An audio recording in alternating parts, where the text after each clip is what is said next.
जी हाँ दोस्तों, आज हम लोग जो बात करने वाले हैं क्षमता के आधार पर on the basis of capacity, यानी क्षमता के आधार पर जो है हम लोग नेटवर्क के बारे में समझेंगे, जानेंगे क्या कैसा है, इसकी सारी प्रोसेस हम समझने की कोशिश करेंगे। देखिए दोस्तों, अगर हम बात करते हैं तो बेस इसकी जो है मुख्य रूप से तीन टाइप के में हम बांट करके अलग अलग पढ़ते हैं। सबसे पहले बेस बैंड, इसके बाद वॉइस बैंड, इसके बाद ब्रॉड बैंड। देखिए, अगर हम बात करते हैं बेस बैंड की, तो baseband is refer to a signal channel digital single channel digital that single the channel is used to communicated with a device on a network। Baseband जो है एकल चैनल डिजिटल सिस्टम को संदर्भित करता है और उसे एकल चैनल का उपयोग संचार के लिए भी किया जाता है। वॉइस बैंड को फिर हम बात करेंगे। इसके बाद ब्रॉडबैंड। जी हाँ दोस्तों, wide broadband data transmission which is generated on a long carrier frequency which can carries multiple digital signal. Broad wide band data transmission जो एनालॉग फ्रिक्वेंसी उत्पन्न करता है जिसमें कई डिजिटल सिग्नल होते हैं, ये ब्रॉडबैंड होता है, दूर के लिए ज़्यादातर होता है। अब जैसे इसके पढ़ेंगे अलग अलग तुलना के आधार पर अगर इसकी बात करें तो ये सिग्नल के प्रकार जो होते हैं, एक बेस बैंड ट्रांसमिशन और एक ब्रॉड बैंड ट्रांसमिशन। तो डिवाइस बैंड ट्रांसमिशन और ब्रॉड बैंड ट्रांसमिशन में तुलना करें तो सिग्नल का प्रकार इसमें डिजिटल होता है और इसके अनुरूप होता है। आवेदन की अगर हम बात करें तो ये बस टोपोलॉजी के साथ अच्छी तरह से काम करे और ये बस इसके साथ पेड टोपोलॉजी के साथ अच्छा काम करता है। एनकोडिंग का इस्तेमाल किया जाए अगर हम बात करें किया तो मानचेस्टर और विभेदक में मानचेस्टर इनकोडिंग होता है, ईपीएसबी इनकोडिंग होता है। हस्तांतरण द्विदिश होता है, ये दिशाहीन होता है। संकेत सीमा देखें, सिग्नल कम दूरी पर यात्रा की जा सकती है, इसे क्षीणन न होने पर लंबी दूरी यात्रा की जा सकती है।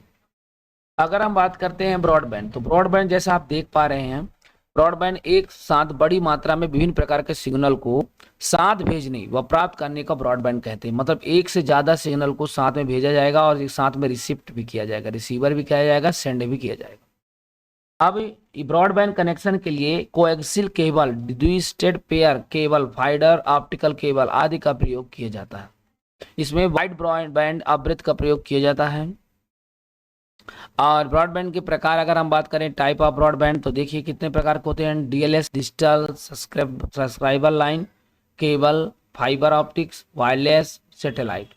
देखिए डीएसएल की बात करें, डिजिटल सब्सक्राइबर लाइन को, तो केबल से जुड़ा रहता है, केबल जो फाइबर ऑप्टिक्स से जुड़े रहते हैं, और ये वायरलेस होता है और सैटेलाइट से कनेक्ट रहते हैं। तो ये सारा प्रोसेस ब्रॉडबैंड के प्रकार होता है। पहले digital subscriber line, cable line, fibre optic line, wireless line और सैटेलाइट लाइन, ये सारे ब्रॉडबैंड की प्रमुख टाइप है। तो देखिए पहले हम डीएसएल या डिजिटल सब्सक्राइबर लाइन की बात करें। डीएसएल का फुल फॉर्म है डिजिटल सब्सक्राइबर लाइन।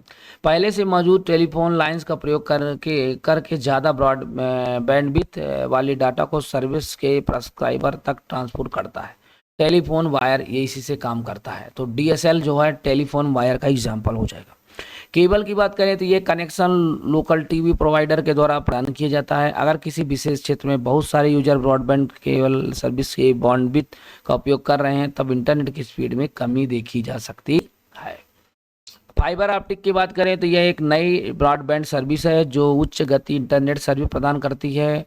दूर संचार प्रदाता कभी कभी सीमित क्षेत्र के लिए भी फाइबर ब्रॉडबैंड सर्विस यूजर के लिए प्रदान करते हैं।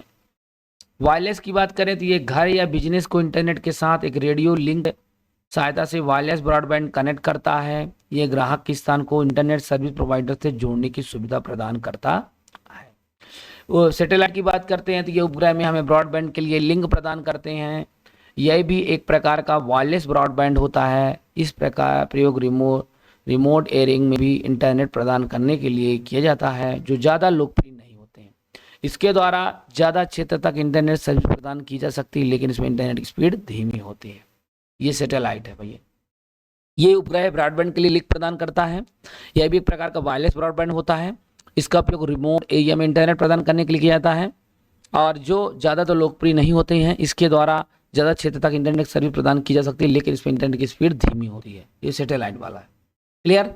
तो देखो, और इसको वायरलेस वाला जान चुके हैं। घर या बिजनेस के इंटरनेट के साथ एक रेडियो लिंक की सहायता से वायरलेस ब्रॉडबैंड कनेक्ट करता है। यह ग्राहक के स्थान को इंटरनेट सर्विस प्रोवाइडर से जोड़ने की सुविधा प्रदान करता है।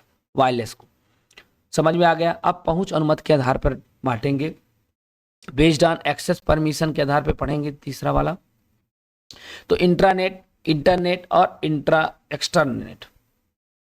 इंटरनेट की बात करें तो इंटरनेट कंप्यूटरों का एक निजी नेटवर्क होता है जो इंटरनेट प्रोटोकॉल तकनीक का उपयोग करता है। अब इंटरनेट की बात करते हैं तो ये इंटरनेट के द्वारा कोई संस्था अपनी सूचना को अपने कर्मचारियों के बीच सुरक्षित करने रूप से आदान प्रदान कर सकती है। यह लोकल एरिया नेटवर्क से तैयार किए जाने वाला सिस्टम होता है। अब इंटरनेट की बात करें तो ये एजुकेशन एंड रिसर्च नेटवर्क, शिक्षण एवं अनुसंधान नेटवर्क होता है और ये 1986 में आया और यह देश की मुख्य शैक्षणिक संस्थान अनुसंधान केंद्र को जोड़ती है इंटरनेट। और एक्स्ट्रानेट क्या होता है? इंट्रानेट अपनी कंपनी के अतिरिक्त बिजनेस के लिए काम आता है, लेकिन इसका उपयोग केवल उसी कंपनी के कर्मचारी कर सकते हैं और यह इंटरनेट पर उपलब्ध नहीं होता है। अगर इसे यूजर नेम पासवर्ड देकर एक सिस्टम के जरिए इंटरनेट से जोड़ा जाए तो एक्स्ट्रानेट बन जाता है। इंटरनेट ऑटोमेटिक एक्स्ट्रानेट कब बन जाता है?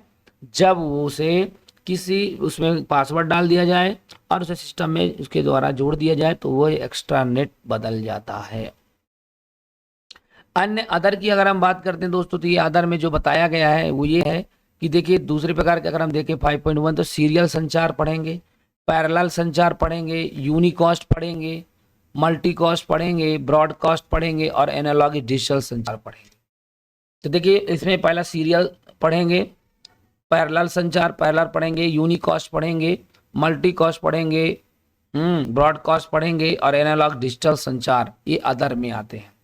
तो इसको कैसे कैसे समझा जाए? सीरियल संचार किसे कहेंगे? तो एक ही लाइन के माध्यम से पूरे डाटा को ट्रांसफर किया जाता है। एक बार में केवल एक बिट ट्रांसफर होता है। जैसे कंप्यूटर में मॉडेम होने वाले कम्युनिकेशन, लंबी दूरी तक तथा कम गति, ये सारा चीज ये सीरियल संचार में अंतर्गत आता है। जैसे सीरियल कम्युनिकेशन में यही तो होता है, देख रहे हो धीरे धीरे एक बार में एक ही बिट जा रहा है और इस तरह से होता है। अब पहला संचार किसे कहेंगे? तो इसमें देखिए भैया अनेक सब चीजें चल, जैसे अनेक बिट्स एक साथ ट्रांसमिट करने के लिए एक लाइन होती देख रहे हो आप, और आवश्यकता होती है 8 बिट को ट्रांसमिट करने के लिए 8 लाइन की जरूरत इसमें पड़ती है। पैरेलल कम्युनिकेशन में सभी बिट्स एक साथ ट्रांसमिट किए जा सकते हैं। कम दूरी तक तथा अधिक गति, कम दूरी के लिए अधिक गति होती है। और जैसे कंप्यूटर तथा प्रिंटर के बीच कम्युनिकेशन, ये पैरेलल संचार में संबंधित है। ठीक है, तो कंप्यूटर में जो प्रिंटर जो कनेक्ट रहता है वो पैरेलल संचार के अंतर्गत है। अब हम बात करते हैं, एक यूनिकास्ट बचा है और एक है मल्टीकास्ट, इसके बाद है ब्रॉडकास्ट, इसके बाद हमारा है एनालॉग डिजिटल संचार। तो देखिए इसमें जो प्रकार है, अभी यूनिकास्ट के बारे में थोड़ा समझेंगे, फिर मल्टीकास्ट के बारे में पढ़ेंगे, फिर ब्रॉडकास्ट के बारे में समझेंगे। तो एक सेंडर डिवाइस किसी एक रिसीवर डिवाइस को मैसेज भेजती है। इसमें एक सिंगल जो है सेंडर जो है किसी एक रिसीवर डिवाइस को मैसेज भेजती है, यूनिकास्ट कहलाता है। इनमें सब में नहीं जा रहा है, एक में जा रहा है, देख रहे हो। और ये मल्टीकास्ट का मतलब एक सिंगल जो है सेंडर एक से ज़्यादा के साथ अपना मैसेज भेज देती है, ये मल्टीकास्ट कहलाता है। और ब्रॉडकास्ट क्या है कि जब एक ही सेंडर डिवाइस नेटवर्क में जितनी भी डिवाइस कनेक्ट है उन सभी को डिवाइस एक साथ भेजने का कार्य करती है, उसे हम ब्रॉडकास्ट कहते हैं। ठीक है, तो समझ में आ गया? ठीक है। एनालॉग डिजिटल संचार जो बचा है लास्ट में उसको समझा देते हैं। एनालॉग संकेत और डिजिटल संकेत, तो ये सिग्नल एक निरंतर एनालॉग तरंग है और ये डिजिटल असतत लहर है जो बाइनरी फॉर्म में जानकारी लेती है। मतलब ये एक लगातार चलती रहती कंटिन्यूटी, ये डिसकंटिन्यूटी होती है। ये एनालॉग सिग्नल को कोई निश्चित सीमा नहीं है और डिजिटल सिग्नल की एक परिसीमित होती है। साइन वेव, ये स्केचर वेव, साइन वेव होता है, स्केचर वेव होता है। ठीक है, जैसे देख पा रहे हो डॉटेड चलता है, ये लाइन से चलता है, ये डॉटेड रहता है, ये बिल्कुल सीधे चलता रहता है। डिजिटल है, एनालॉग है, देख रहे हो। एनालॉग बिल्कुल देख रहे हो लगातार चल रहा है और डिजिटल में थोड़ा सा ये फिर ये से फिर ये थोड़ा स्थित होता है, फिर ये फिर ये से फिर ये से फिर ये से। तो आप देख पा रहे हैं इस प्रोसेस में जो है ये चलता रहता है। तो समझ में आ गया होगा आपको। अब हम जब भी पढ़ेंगे आपको तो संचार के आधारभूत मॉडल पढ़ेंगे। आधारभूत मॉडल क्या क्या है इसके बारे में थोड़ा हम चर्चा करेंगे। तब तक के लिए जय हिंद, जय भारत, थैंक यू।